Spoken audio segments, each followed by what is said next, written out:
Good morning. This is KELOLAND on the go with all you need to know in news and weather as you start your Sunday. We also have your Boredom Busters coming up, but first, our top story. Runners taking part in the 437 project are on the final leg of their journey across the state of South Dakota. A dozen runners, including KELOLAND's Dan Santella, began their 437-mile relay in western South Dakota on Thursday. The group is due to arrive in Sioux Falls today, and you can be part of the welcome home ceremony. You can greet the runners at a finish line reception from 1 to 2 p.m. at Faywick Park. Project 437 raises awareness and funds for suicide prevention in the state, including support for the Helpline Center. We'll show you the group's arrival at the finish line tonight on KELOLAND Weekend News at 5:30 and at 10.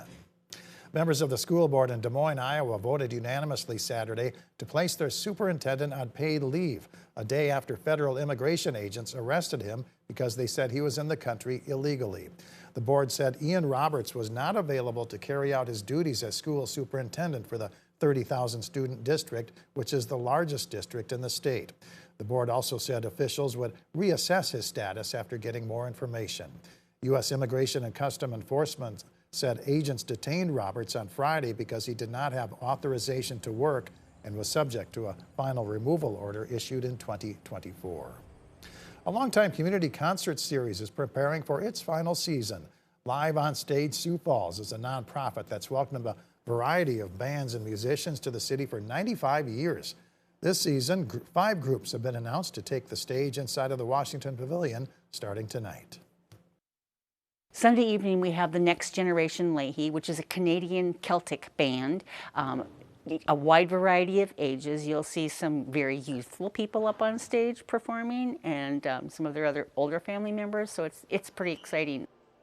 Organizers say this will be the final season for Live on Stage Sioux Falls due to a rise in costs to put on these concerts.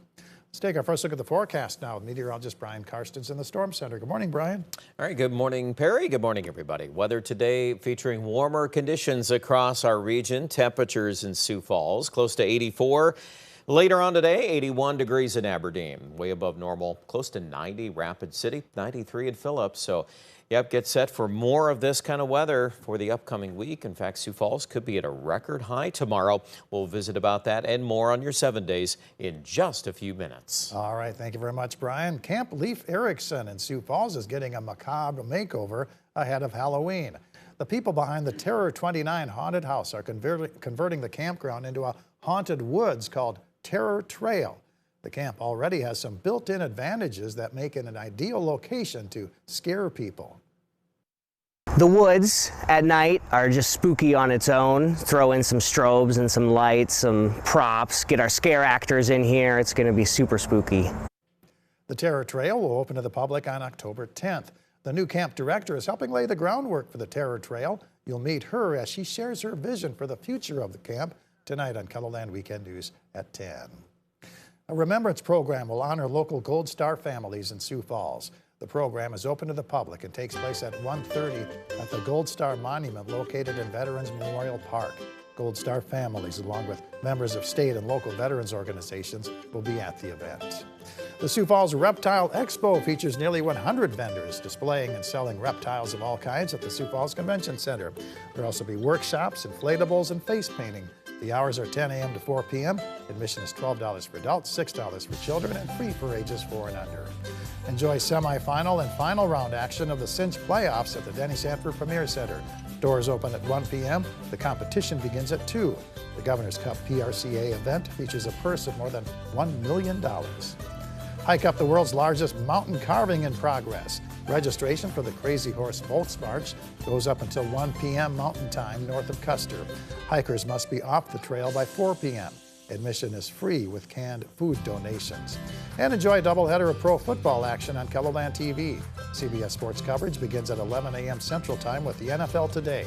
Then the Washington Commanders take on the Atlanta Falcons at noon, followed by the Baltimore Ravens at the Kansas City Chiefs at 3:25. Brian? All right, our weather forecast today. Warming up out there with temperatures in the 80s, and get set for a lot more of that coming up this week. On the radar and satellite, we see a few clouds drifting into Colorado. There is a disturbance way to our southwest, and what we'll likely see today are a few clouds coming into the forecast for the Black Hills. As of right now, we're not positioned to see much rain. If we do spark an isolated shower in the Black Hills or a thunder shower, it would be just that, very, very isolated. The numbers, and we'll go through this here as we start the week. We've got 84 projected for the high in Sioux Falls today. Near 90, Rapid City by 3 o'clock. And there's a couple little spots, little freckles on the radar in the west. That's in the, at least our mention in the forecast. I don't think that has any sustainability to it. Forecast for tomorrow morning, it starts in the morning a lot warmer, at least in Sioux Falls. We're not going to be in the 40s. We're going to be in the mid 50s, maybe upper 50s to start the day. And in the afternoon, very close to 90, Sioux Falls. Aberdeen a little bit behind that, but it's going to stay very warm this week. We'll see if we have enough clouds on Tuesday just to trim the temperature a little bit. Low 80s.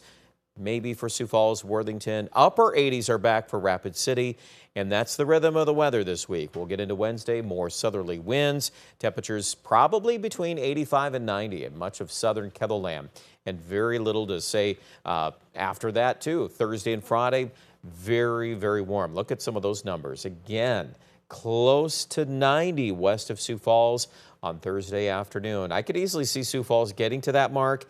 It's just a matter of how this whole thing comes together. But this is another vantage point. Look at the colors. Not just red. We're talking the magentas. We're talking about the charcoal colors. That's all representative of temperatures at least 20 degrees above normal. And it's smack dab in the middle of the country. East Coast has some trouble with some tropical weather. There's going to be a lot of eyes on that to see how close that affects the coastline. But the overall pattern is stalled. Okay, so that means our weather pattern from day to day doesn't change a whole lot. Way above normal. Normal high now is 71 and dropping. We're still looking at 80s by early next weekend. That's about the point, though, that the weather begins to change. In Aberdeen, we're forecasting 75 there on Saturday. Let's see if we can put some rain in the forecast by about day 7. That's possible. We're kind of leaning into that. So keep watching for updates. If we can add some more precipitation, it'll probably be Pierre as well. These are locations that are wetter anyway to start off. Highs are in the 80s, though, the whole week until Friday. And for Rapid City, it's close to 90 today, very close to 90 on Monday and Tuesday. So stay cool the best you can. More details online at KELOLAND.com.